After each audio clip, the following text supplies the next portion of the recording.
अस्सलामुअलैकुम विवर्स, छा हाल आहे। उम्मीद आहे तव्हां सभु ठीकु हूंदा। तव्हांजी दुआउनि सां आउं बि बिल्कुलु ठीकु आहे। अल्लाह करे जिथे हुजो ख़ुशि हुजो ऐं आबाद हुजो। जी विवर्स, त हीउ जेको आहे हुननि जी मूं वीडियो रिकॉर्ड कई हुई, मूंखे लॻाइण विसरी वई हुई, त हुननि चयो त मम्मा तव्हां मुंहिंजी वीडियो जेका आहे उहा रिकॉर्ड कई हुई ईद वारी, लेकिन तव्हां मुंहिंजी फेरी फ्रॉक में जेका आहे उहा वीडियो लॻाई कोन हुई व्लॉग में। इन जी वजह सां जेको आहे मूं हुन जा थोरा क्लिप एड करे छॾिया हुआ।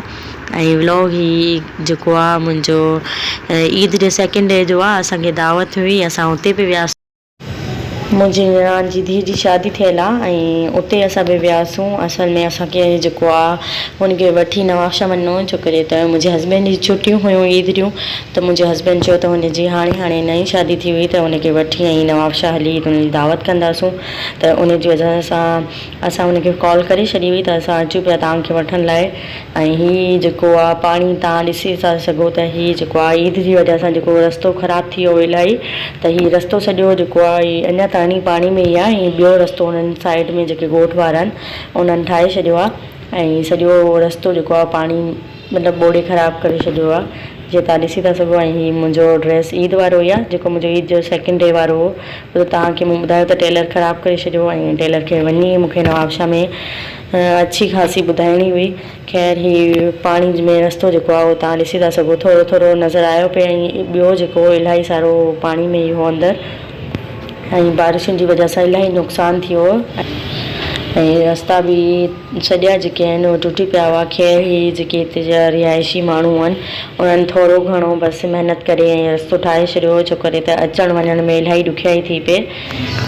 ऐं बसि जेको आहे तव्हांखे मुंहिंजा व्लॉग कीअं पिया लॻनि। मुंहिंजा व्लॉग इलाही लेट थी विया आहिनि, हुनजी वजह सां थोरो बसि तव्हांखे आउं सॉरी कंदसि। घर में इलाही बिज़ी आहियां, घर इलाही ॾींहंनि खां पोइ आई आहियां, त इलाही ख़राबु थी वियो, डस्टिंग वग़ैरह थी वई इलाही, हुनखे साफ़ु करिणो पियो। हीअ जेको आहे रेंजर्स स्कूल आहे, हिन जी ब्रांच हिते चूंडको में बि आहे। मुंहिंजे साहुरनि जे ॻोठ जे भरिसां ई हिकिड़ो नंढो शहरु आहे चूंडके जे नाले सां, उहो आयो विच में। हुन खां पोइ जेको आहे हीअ थर ई थर आहे। जीअं त तव्हांखे आउं लास्ट टाइम वियसि जॾहिं ॻोठ तव्हांखे ॾेखारे कोन सघी हुअसि व्यू, त हीअ तव्हांखे हाणे ॾींहं जे टाइम जो जेको आहे व्यू उहो पई ॾेखारियां। ऐं थर में आहे उन मुंहिंजो साहुरनि जो ॻोठु। ऐं हीअ जेको आहे हिते कोट किलो आहे, कोट ॾीजी जो जेको किलो आहे उहो बि आहे। ऐं हिते दरगाह आहे साईं उबन शाह जी, ऐं उते बि हमेशह असां वेंदा आहियूं, लेकिन हिन दफ़े बसि असांखे जल्दी हुई की असां उते टाइम ते पहुची वञूं। इन जी वजह सां जेको आहे तव्हांखे ॿाहिरां ई आउं थोरो व्यू पई ॾेखारियां। ऐं तव्हांखे मुंहिंजा व्लॉग्स कीअं पिया लॻनि तव्हां मूंखे कमेंट्स में लाज़मी ॿुधाईंदा कयो। मूंखे तव्हांजे कमेंट्स जो इलाही वेट हूंदो आहे। ऐं हीअ जेको असां खैरपुर खे वेझो थियण वारा हुआसीं, त हीअ खजनि जा जेके आहिनि वण उहे अची विया हुआ। ऐं कोट ॾीजी जो साम्हूं किलो आहे, हिन जी बि इलाही सुठी स्टोरी आहे, तव्हां यूट्यूब ते सर्च करे था सघो। ऐं कोट ॾीजी जो जेको किलो आहे उते बि आउं इलाही दफ़ा वई आहियां ऐं इलाही सुठो आहे अंदरां खां हिन जो व्यू। ऐं वेझो में त कोन वई आहियां, मूंखे 2 साल थी विया आहिनि या 2 साल खां बि मथे थी विया आहिनि हिते वई आहियां। ऐं घणो करे असां हिन रस्ते खां जेको आहे कोन वेंदा आहियूं, असां नवाबशाह वेंदा आहियूं। इन करे असां ॿी साइड खां वेंदा आहियूं, खैरपुर वग़ैरह वञिणो हूंदो आहे त हिन रोड खां ई गुज़रो थींदो आहे। ऐं हीअ साईं उबन शाह जी दरगाह आहे ऐं हिते बि असां वेंदा रहंदा आहियूं। ऐं हीअ व्यू जेको आहे इलाही सुठो आहे। तव्हांखे यकीनन अॼु जो व्लॉग मुंहिंजो तव्हांखे पसंदि ईंदो। अगरि तव्हांखे अॼु जो व्लॉग मुंहिंजो सुठो लॻो आहे तव्हां मूंखे कमेंट्स में लाज़मी ॿुधाइजो।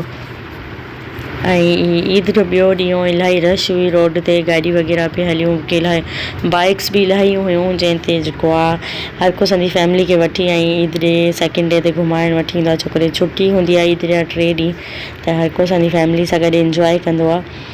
ऐं अॼु जेको आहे असांखे नवाबशाह वापसि ई वञिणो हो, बसि उन्हनि खे महिमाननि खे वठी ऐं वरी असांखे नवाबशाह वञिणो हो, छो करे त घर वञी ऐं उन्हनि जी दावत वग़ैरह करणी। वरी मुंहिंजे हस्बैंड खे जेको आहे उहो वापसि अचिणो हो, छो करे हुनजी जॉब वग़ैरह आहे।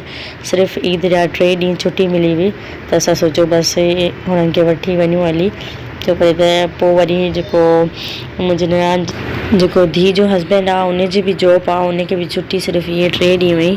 त असां सोचियो त हुन ॿिन्हिनि खे हस्बैंड वाइफ खे गॾु वठी ऐं वञूं ऐं दावत कयूं।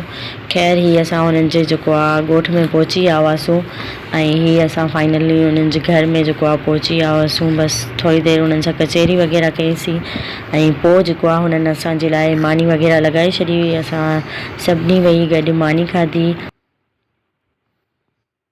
ऐं गर्मी बि इलाही हुई। ईद जा 3 ॾींहं जेको आहे गर्मी थी वई हुई इलाही। ऐं वैसे त मौसम सही थी हुन खां पोइ जेको आहे असां घर लाइ वापसि नवाबशाह लाइ निकिरी विया हुआसीं। ऐं हीअ जेको आहे रस्ते जो थोरो थोरो व्यू आउं तव्हांखे ॾेखारियां पई। रस्ता इलाही ख़राबु थी विया हुआ छो करे बारिशुनि खां पोइ जेको आहे रस्ता सफ़ा पाणी में ॿुॾी विया हुआ ऐं थोरा घणा जेके रस्ता आहिनि उहे सही थी विया हुआ, लेकिन अञा पूरी तरह सेट कोन थियो। हुन खां पोइ जेको आहे असां नवाबशाह खे जीअं वेझो थियासीं पिए ऐं सिजु लहण वारो हो छो करे असां सुबुह जो निकिता हुआसीं 10-11 बजे ॻोठ मां। पोइ हिते मानी वग़ैरह खाइण खां पोइ चांहि पीतीसीं। चांहि पीअण खां पोइ जेको आहे असां बसि निकिरी आया हुआसीं। ऐं हीअ मुंहिंजी नंढड़ी जेका आहे उहा मुंहिंजी हंज में सुम्ही रही। ॿार इलाही थकी पिया हुआ छो करे हिते ईद जो ॾींहुं बि फुल बिज़ी डे हो, ईअं ई गुज़रियो। उन खां पोइ जेको ईद जो 2nd डे हो त असां हिते लाइ निकिरी आया हुआसीं। ऐं हुरैन फातिमा खे इहो ई हो की अञा 2-3 ॾींहं जेको आहे ॻोठ में इंजॉय कयां। बसि हुन इहो बि चयो त तव्हां नवाबशाह फ़िलहालु न हलो छो करे हुनखे इहो ई हो की नवाबशाह हलण खां पोइ जेको आहे वरी उहो ई हुनखे स्कूल वग़ैरह वञिणो हो।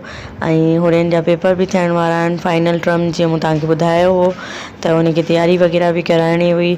इन जी वजह सां जेको आहे असां सोचियो त बसि पेपरनि खां 2-3 ॾींहं पहिरीं घर वञूं ऐं जेको बि होमवर्क मिलियो आहे ॿारनि खे उहो डन करायूं।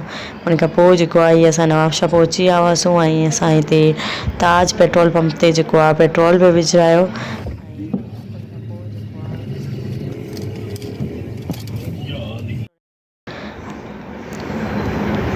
उन खां पोइ जेको आहे बसि असां घर लाइ निकितासीं पिए ऐं शाम जो मतिलबु सिजु लहण खां पहिरीं अल्हम्दुलिल्लाह असां घर पहुची विया हुआसीं। ऐं नवाबशाह जो शहर आहे इलाही ॾींहंनि खां पोइ आयासीं पिए, थोरो चेंज पियो लॻो इलाही। ईद जो 2nd डे हो, इन जी वजह सां जेको आहे सभु शॉप्स वग़ैरह सभु मार्केट जेका आहे उहा बंदि लॻी पई हुई। जीअं तव्हां ॾिसी था सघो न त हिते काफ़ी रश हूंदी आहे, इलाही टाइम लॻी वेंदो आहे ऐं गाॾी सफ़ा स्लो हलंदी आहे। लेकिन ईद जी वजह सां जेको आहे सभु दुकान ऐं वैसे त हीअ हॉस्पिटल रोड आहे त हिते सभु लैब ऐं मेडिकल स्टोर ई आहिनि, हीअ सभु खुलिया पिया हूंदा आहिनि। लेकिन ईद आहे, इन जी 2nd डे हो ईद जो, हुन जी वजह सां जेको आहे सॼी मार्केट बंदि पई। तव्हांखे मुंहिंजो अॼु जो व्लॉग कीअं लॻो आहे मूंखे कमेंट्स में लास्ट में ॿुधाइजो। इंशाल्लाह वरी मिलूं था नेक्स्ट व्लॉग में। दावत जो व्लॉग जेको आहे उहो जेको आहे इंशाल्लाह जल्दी तव्हां सां शेयर कंदसि। तेसीं ताईं पंहिंजो ख़्यालु रखिजो, दुआउनि में यादि रखिजो। अल्लाह हाफ़िज़।